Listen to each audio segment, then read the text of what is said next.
Halo guys, balik lagi sama gua. Hari ini kita akan belajar mengenai tonsilitis akut ya. Oke.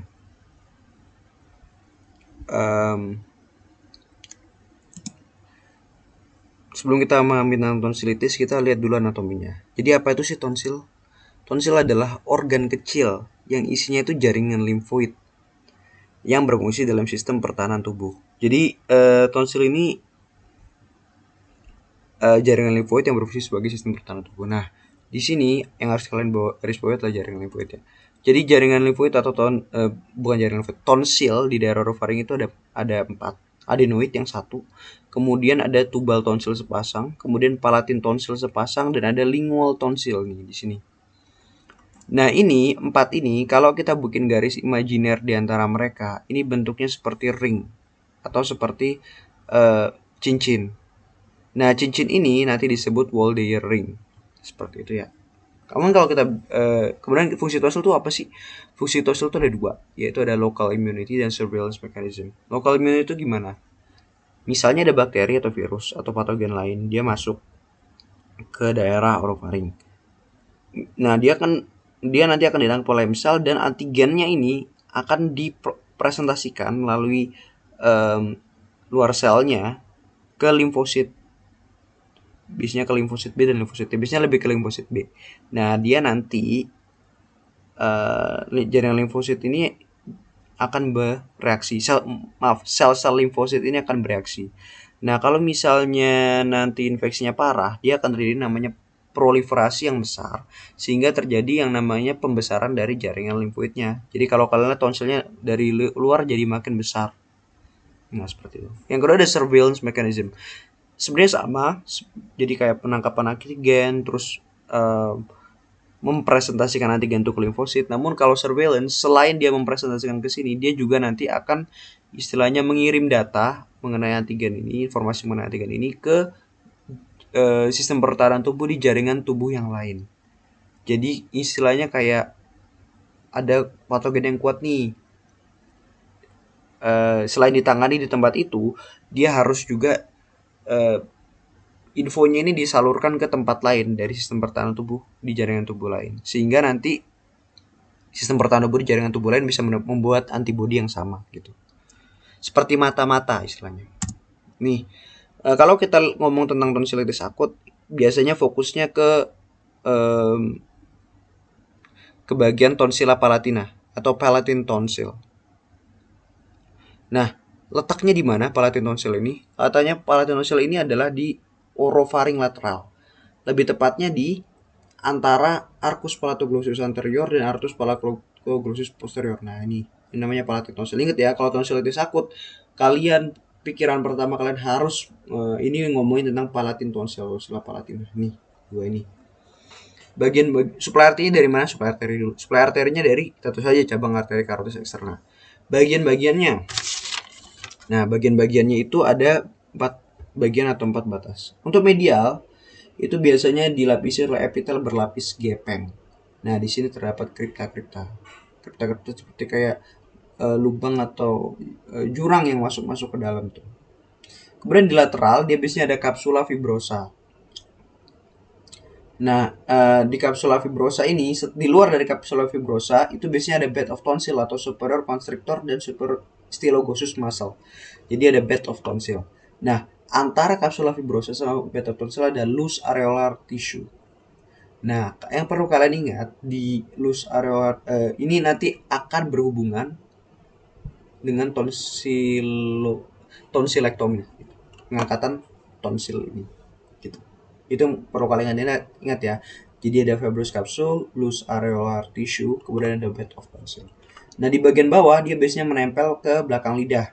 Namun dia dengan lidah itu dia dibatasi sama sulcus tonsilolingual. Di bagian atasnya biasanya dia bertemu dengan yang namanya bagian atas tonsil, biasanya dia bertemu dengan yang namanya palatumolo atau bagian atas dari rongga mulut yang dia itu lunak. Baik. Nah, tadi ngomongin tentang tonsilla palatina. Nanti sebelum kalian masuk ke jenis-jenis infeksinya, kalian harus tahu bahwa ada 3 bagian atau 3 part dari tonsilla palatina yang bisa dibagi, dan ini penting. Yang pertama ada epitel superficial, tadi epitel berlapis gepeng ya. Kemudian ada kripta-kripta nih. Nih jurang-jurang seperti ini ada kripta magna, ada secondary dan ada primary crypt atau kripta utama dan kripta kedua. Nah, kemudian yang kita lihat di sini ini ada jaringan livoidnya di tengah atau dagingnya. Ingat ya. Oke, baik. Nah, tonsilitis akut ini apa sih? Definisinya sebenarnya adalah inflamasi akut pada tonsil yang biasanya disebabkan oleh infeksi virus atau bakteri. Biasanya terjadi pada anak-anak dan dewasa muda karena pada anak-anak ini biasanya fungsi tonsil cukup signifikan dan membantu untuk sistem pertahanan tubuh pada anak-anak. Jarang sekali terjadi pada usia 50 tahun. Bisa, cuman jarang. Pada 50 tahun ke atas. Etiologinya kenapa sih? Paling sering karena virus. Bakteri ada biasanya hemolytic streptococcus hemolyticus. Bakteri yang paling sering. Jenis-jenisnya, nah ini yang penting, ada superficial atau acute kataral, ini nama lainnya acute kataral, acute follicular, parenchymatous, dan acute membranous tonsillitis. Nah ini superficial atau acute kataral biasanya disebabkan oleh virus. Ini di garis bawah harus kalian lihat, dan biasanya terjadi bersama dengan faringitis atau acute faringitis.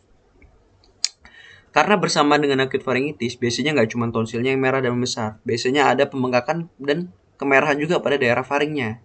Itu. Apa sih yang terjadi pada ini? Yang terjadi adalah pembesaran nih, kalian lihat pembesaran atau pembengkakan tonsil yang bilateral. Nih, pembesaran dan pembengkakan gini kalau dibandingkan sama yang normal. Ya, harusnya kan masih kelihatan jelas tuh polanya. Tapi ini kan sudah besar nih. Kayak hampir menutupin daerah mulut ya. Daerah. Nah, kemudian apa sih yang membedakan? Kenapa ini disebut virus? Apa sih yang bedain dari kalau kita lihat tuh apa yang bedakan antara ini infeksi virus, tonsilnya karena infeksi virus atau bakteri? Nah, yang paling bisa membedakan adalah kalau ya bukan yang paling sih, salah satu yang mudah untuk cara untuk membedakannya adalah kalau di virus itu bersih. Nih, kalau infeksi dia membesar tapi bersih. Kalau di bakteri nanti biasanya ada kayak bercak-bercak kotoran-kotoran kuning, eksudat kuning. Nanti kalian akan lihat di selanjutnya. Ya. Nah, ini bakteri. Namanya acute follicular tonsillitis. Penyebabnya bakteri, pembesaran juga. Cuman dia biasanya ada yang namanya nih eksudat seperti ini. Nih kuning. Nah, yang terjadi apa sih? Kalau tadi akut superficial, yang terjadi pada hanya superficialnya saja yang diserang. Kalau acute follicular tonsillitis yang terjadi kriptanya. Nih, kriptanya yang diserang. Jadi dia nanti infeksi di daerah lekukan ini makin lama akan makin banyak eksudat sampai ada eksudatnya kuning menutupi daerah kriptanya seperti itu. Nah, acute follicular tonsillitis. Kalau yang tadi acute follicular tonsillitis tidak ditangani dengan baik dan makin lama akan makin parah, nah, maka tahap selanjutnya akan bentuk namanya membranous tonsillitis. Sama tentu saja karena dia terusan tadi nama sebabnya bakteri, acute tonsillitis follicular, maka dia acute membranous sebabnya bakteri juga. Apa yang terjadi? Sama pembesaran pembengkakan tonsil. Nah, cuman bedanya dia eksudatnya ini, nih kalian eksudatnya udah menyatu ini. Sehingga membentuk yang namanya membran. Yang akannya disebut membranous tonsillitis. Nah, kalau kalian lihat di follicular dia baru satu.